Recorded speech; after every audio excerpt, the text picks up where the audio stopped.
ముఖ్యమంత్రి రేవంత్ రెడ్డి ఏమన్నారంటే, ఈ తండ్రి పేరు చెప్పుకొని నేను రాలేదు. మీరంతా తండ్రి పేరు చెప్పుకొని అసెంబ్లీకి వచ్చారేమో. నేను తండ్రి పేరు చెప్పుకొని అయితే అసెంబ్లీకి రాలేదని ఆయన అంటున్నారు సార్. ఎవరు తండ్రి పేరు చెప్పుకొని వచ్చారు? ఆయన తండ్రి పేరు చెప్పుకోవడానికి ఆయనకేమో సిగ్గుపడుతున్నాడేమో, కానీ తండ్రి పేరు చెప్పుకుంటాలో తప్పేం లేదమ్మా. మహానుభావులు కడుపులు పుట్టినప్పుడు తండ్రి పేరు చెప్పుకుంటారు. ఎవరు తండ్రి పేరు చెప్పుకుని సీఎం అవలా?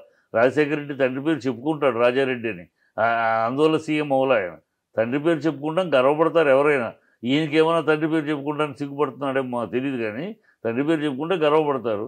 ఎవరు తండ్రి పేరు చెప్పుకుని వచ్చారు? రామారావు తండ్రి పేరు చెప్పుకుని సీఎం అయ్యాడా? రాజశేఖర రెడ్డి తండ్రి పేరు చెప్పుకుని సీఎం అయ్యాడా? అంజయ్య గారు తండ్రి పేరు చెప్పుకుని సీఎం అయ్యాడా? కోటల విజయభాస్కర్ రెడ్డి తండ్రి పేరు చెప్పుకుని సీఎం అయ్యాడా? చెన్నారెడ్డి తండ్రి పేరు చెప్పుకుని సీఎం అయ్యాడా? వెంకటరావు తండ్రి పేరు చెప్పుకుని సీఎం అయ్యాడా? జనార్దన్ రెడ్డి తండ్రి పేరు చెప్పుకుని సీఎం అయ్యాడా? ఎవరయ్యారమ్మా? ఈ కేసీఆర్ తండ్రి పేరు చెప్పుకుని సీఎం అయ్యాడా? ఏం మోగుతారు తండ్రి పేరు చెప్పుకుని? నువ్వు నీకు తెలియకపోతే తెలుసుకో. ఆయనే జిల్లా స్థాయి నుంచి ఒక జెడ్పీటీసీ నుంచి సీఎం అయ్యాను, నేను స్వయంగా ఎదిగాను తప్ప వెనకాల కుటుంబ నేపథ్యంతో ఫ్రాగ్ ఇన్ ద వెల్, అదే ప్రపంచం అనుకుంటుంది. తనే అనుకుంటే అందరూ అలాగే ఎదిగారు. ఎవరు పైనుంచి ఊడిపడలా, అందరూ అలాగే ఎదిగారు. రాజశేఖర రెడ్డి ఎక్కడ మామూలు ఎమ్మెల్యే ఎమ్మెల్సీ ఎమ్మెల్యే అలాగే ఎదిగి వచ్చాడు. అందరూ రాజకీయాల్లో అది పై పదవులు అనుభవించాలని మోడీ కాడి నుంచి కింద నుంచి ఎదిగొచ్చారు. ఈయన ఒక్కడే ఎదిగి బావిలో కప్పలాగా ఈయన అనుకుంటే ఎట్లా?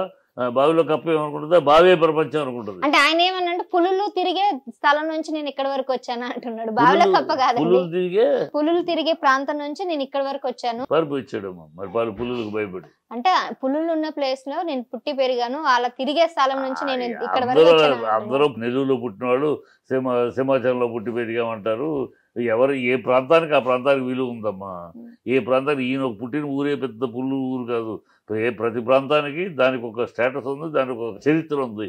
అందుకని చెప్తున్నా, ఈయన ఏమనుకుంటున్నాడంటే బావిలో కప్పలాగా తనకు ఉన్నదే చరిత్ర, తనకున్నదే టాలెంట్, తనకున్నదే తెలివితేటలు అని అనుకుంటాడు. ప్రపంచం అంతా అలాగే ఉంది. ప్రపంచం అందరూ అనేక మంది వాళ్ళ పాలిస్తున్న వాళ్ళు, అధికారంలో ఉన్న వాళ్ళు అందరినీ మహానుభావులు అందరూ లెక్క చూస్తే అందరూ అలాగే. అలా అందరూ కింద నుంచి పైకి వచ్చి కష్టపడి వచ్చిన వాళ్ళే. ఎవడు మమతా బెనర్జీ ఏంటి, షిండే ఏంటి, మోడీ ఎక్కడి నుంచి వచ్చాడు? టీ కొట్టి అమ్ముతూ వచ్చాడు. సో అందరూ చరిత్ర అందరిది అంతే. అన్నేళ్ళు సీఎం చేశారు కరుణానిధి గారు, కింద నుంచి వచ్చారు. చరిత్ర తెలిసిపోతే తెలుసుకోవాలి. నీ ప్రత్యేకత ఏమీ లేదు, నీకు ఉన్నది నువ్వు ప్రత్యేకత అనుకుంటారు. నీలాంటి చరిత్ర అందరిది అదే మహానుభావ. అందరి చరిత్ర అందరూ కింద నుంచే పైకి వచ్చారు. అందరూ తండ్రి పేరు చెప్పుకుని ఎవడు సీఎం అవ్వలేదు వాళ్ళ శక్తితోటి, కానీ తండ్రి పేరు చెప్తారు. అది ఒక గౌరవప్రదంగా నా తండ్రి ఇలా అని చెప్పుకుంటారు. అది నీకు గౌరవప్రదం కాకుండా నువ్వు తండ్రి పేరు చెప్పుకోకపోతే అది నీ కర్మ. కానీ చెప్పుకునే వాళ్ళు తప్పు అంటే ఎట్లా? సరే, అది పక్కన పెడితే ఇప్పుడు సీఎం రేవంత్ రెడ్డి తీసుకొచ్చే ఏ ప్రాజెక్ట్స్ అయినా ఎందుకు అడ్డుకోవడానికి ప్రయత్నిస్తుంది సార్? ఇప్పుడు ఫ్యూచర్ సిటీ ఉంది, రీజనల్ రింగ్ రోడ్ ఉంది, అలాగే ఇంకా కొన్ని మెట్రో విస్తీర్ణ, వీటిని అన్నిటిని కూడా ఎక్స్పాండ్ చేయాలనుకుంటున్నారు. వీటిని అడ్డుకునే ప్రయత్నం చేస్తారు. అడ్డుకునే ప్రయత్నం ఎవరు చేయట్లేదమ్మా. వీళ్ళ ప్రాజెక్ట్స్ అన్ని కూడా కమిషన్ ప్రాజెక్ట్స్ తప్పితే అంతకు మించి వీళ్ళు ప్రాక్టికల్గా చేయరు. చేసే ధోరణి కానీ చేసే ఇది కానీ కనపడలేదు. ఇప్పుడు మూసీ నది 6300 కిలోమీటర్లు వచ్చేస్తుంది. దాన్ని మార్చి 1250 కిలోమీటర్లు దానికి చుట్టి ప్లాన్ని, అంటే ముఖ్యులు అంటే ఇలా చూపించి దాన్ని 5 జిల్లాలకు కవర్ చేసి 5 కాంట్రాక్టర్లు, అంటే ఒక కాంట్రాక్టర్ అయితే ఎంత ఇస్తాడు? కొంత ఇస్తాడు. 5 కాంట్రాక్టర్ అయితే 5 దగ్గర కొంత. ఇది స్కీమ్ చంద్రబాబు గారు మొదలెట్టారు. ఆ తర్వాత వైఎస్ రాజశేఖర గారు దాన్ని కొంచెం ముందు తీసుకెళ్లారు. ఆ తర్వాత బీఆర్ఎస్ వచ్చినాక దాన్ని ఫుల్గా డిజైన్ చేసి అసలు ఎక్కడెక్కడ ఫ్లైఓవర్లు కావాలి, ఎక్కడెక్కడ ఏం కావాలి, ఏ ద్వారంగా తీసుకురావాలి మొత్తం డిజైన్ చేస్తారు. 6500 కిలోమీటర్ల దూరంలో ఇక్కడికి వచ్చేస్తాయి. దాన్ని మార్చాల్సిన అవసరం వచ్చింది కమిషన్ల కోసం. శుభ్రంగా దాన్ని ఎగ్జిక్యూట్ చేస్తే సరిపోద్ది. మీరు వచ్చారు గబుకు అన్ని రెడీ అయినాక మీరు వచ్చారు అధికారంలోకి. అది దాన్ని మార్చి డిజైన్ మార్చి ఎట్లా చేసి అట్లా చేసి దాన్ని ఇంత పెద్ద చేసి 650 కిలోమీటర్లు వచ్చేసేదాన్ని 1200 చిల్లరకు తీసుకొచ్చేసి రౌండ్ అవుట్ చేసి ఇవన్నీ కమిషన్ల కోసం తెలిసిపోతుంది. హైడ్రా కమిషన్ల కోసం. హైడ్రా నువ్వు చిత్తశుద్ధి ఉంటే బేదలు ఇల్లు పగలగొట్టావు. ఇవాళ అంటున్నావు కదా పర్మిషన్స్ ఉన్న ఇల్లుకి పగలగొట్టమని. ఇవాళ ఎందుకంటున్నా ఆ రోజు పగలగొట్టేస్తావు. బిల్డర్స్ని భయపెట్టేసావు, వాళ్ళ దగ్గర మోటార్లు సర్దుకున్నావు, ఇప్పుడు మేము పర్మిషన్ ఉన్నాంటి పగలగొట్టినాం అని అంటున్నావు. ఎందుకు అంటున్నావు? ఇవాళ పర్మిషన్ ఉన్నాను పగలగొట్టినా అంటే ఓవైసీది పగలగొట్టవు, పొంగులేటి శ్రీనివాస్ పగలగొట్టవు, నీ అన్న తిరుపతి రెడ్డిది పగలగొట్టవు, గత సీఎం కిరణ్ కుమార్ రెడ్డి అన్న అయ్యప్ప సొసైటీ దగ్గర 24 బిల్డింగ్లు ట్రస్ట్ భూములు లాక్కుని కడుతున్నాడు, అవి పగలగొట్టవు. నీకు అవసరమైనవి పగలగొట్టావు, అందుకని పర్మిషన్ ఉందని పగలగొట్టినా అంటావు. ఏం పేదలతో మాత్రం వాళ్ళు కష్టపడి ఒక పూట తిని తినకుండా వాళ్ళ రక్తాన్ని చెమటగా మార్చి కష్టపడి రూపాయి పేర్చుకుని కట్టుకుంటే ఆ ఇళ్ళని మీరిచ్చిన పర్మిషన్ తోటి కట్టుకున్నారు. మీరిచ్చిన వాటర్ పర్మిషన్, మీరిచ్చిన డ్రైనేజ్ పర్మిషన్, మీరిచ్చిన ఎలక్ట్రిసిటీ పర్మిషన్, ఆ పర్మిషన్ తోటి కట్టుకుంటే రాత్రి కొట్టేస్తావా? గుండెల మీద తంతావా? పేదలంటే అంత లక్ష్యం నీకు? పేదల గుండెల మీద తన్ని వాళ్ళు ఇల్లు కూరుస్తావా? అదే ఓవైసీకి టైం ఇస్తావా? అదే పోగులేటికి టైం ఇస్తావా? అదే కిరణ్ కుమార్ రెడ్డికి టైం ఇస్తావా? అదే తిరుపతి రెడ్డికి టైం ఇస్తావా? మనుషుల పశువుల మీరు? పేదల శోకం ఘోర శాపం ఆరిపోవని అగ్నికణం వీళ్ళ పతనానికి నాందియని. వీళ్ళదొక ప్రభుత్వం, వీళ్ళదొక పాలన.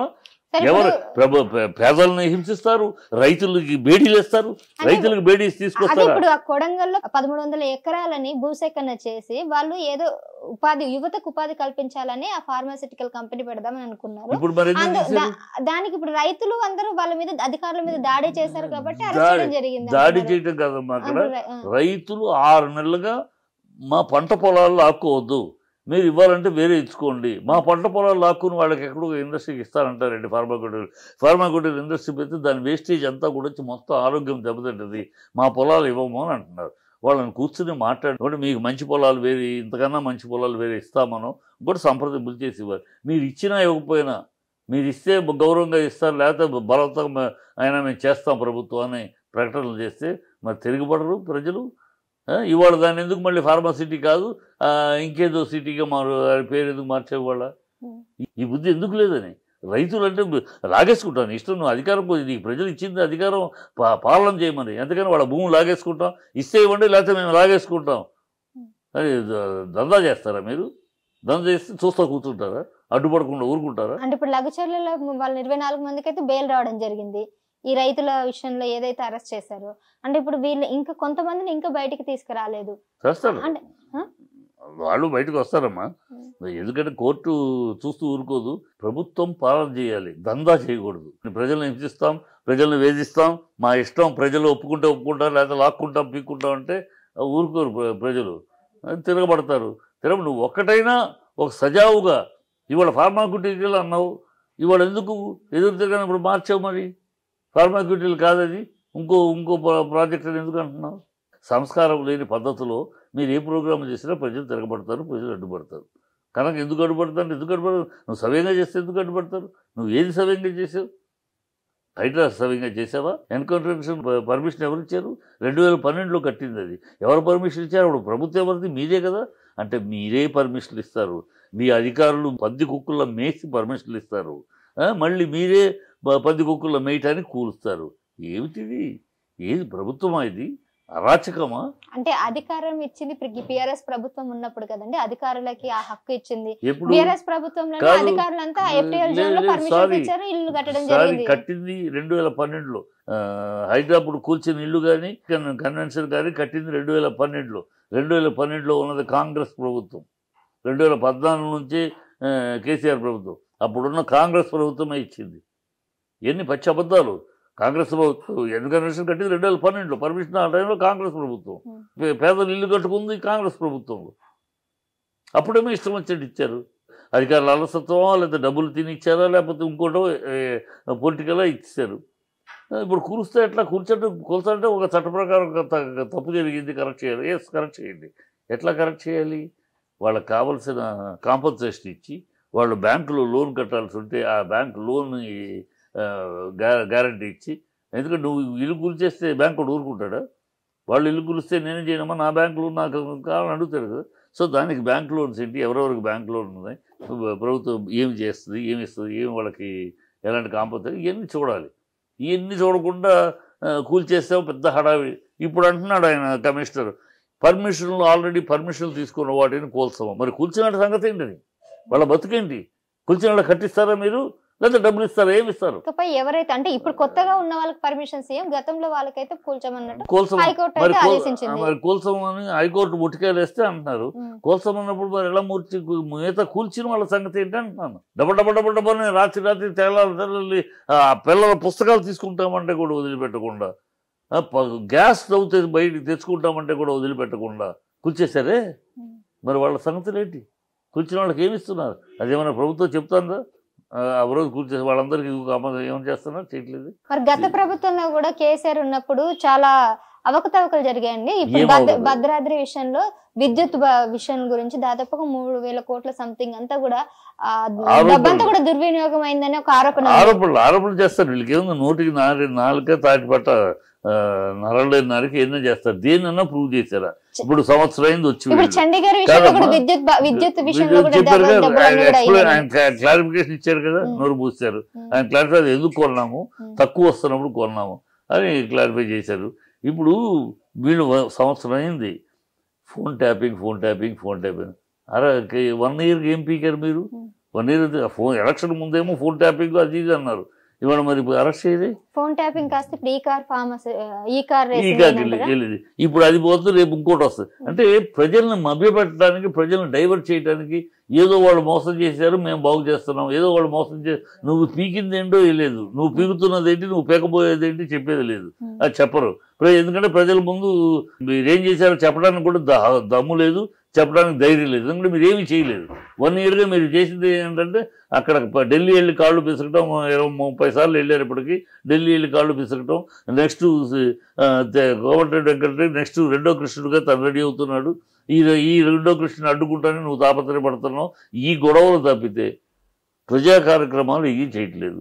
ప్రజలు ఎన్ని గమనిస్తున్నారు, తగిన సమయంలో తగిన బుద్ధి చెప్తారు. ఆరోపణలు కదా, నోటికి ఏముందని అనేయచ్చు. ఏం తిన్నారు చెప్పు, డీటెయిల్స్ చెప్పు. తిన్నారని అంటే నువ్వు ఇప్పుడు నీ ప్రభుత్వం ఏం నడుస్తుంది ఇక్కడ? నీ 7 అన్నదమ్ములు నడుస్తున్నారు. నీ 7 అన్నదమ్ములు, వాళ్ళ బంధువులు, అన్ని కమిటీల వాళ్ళు, అన్ని చోట్ల వాళ్ళు ఎక్కడ, వాళ్ళకి ఏం సంబంధం, ప్రజలకి వాళ్ళకి ఏం సంబంధం? వాళ్ళు ఏదో బతుకుతున్నారు. వాళ్ళు సీఎం అవగానే వాళ్ళందరి ప్రముఖులు అయిపోయారు. అందరికీ నీ 7 అన్నదమ్ముల పక్కన తరపునే అన్ని జరుగుతున్నాయి, అన్ని తెలుసు ప్రజలకి. సబ్స్క్రైబ్ చేయండి. Please like, share and subscribe to Top Telugu TV. Top Telugu TV.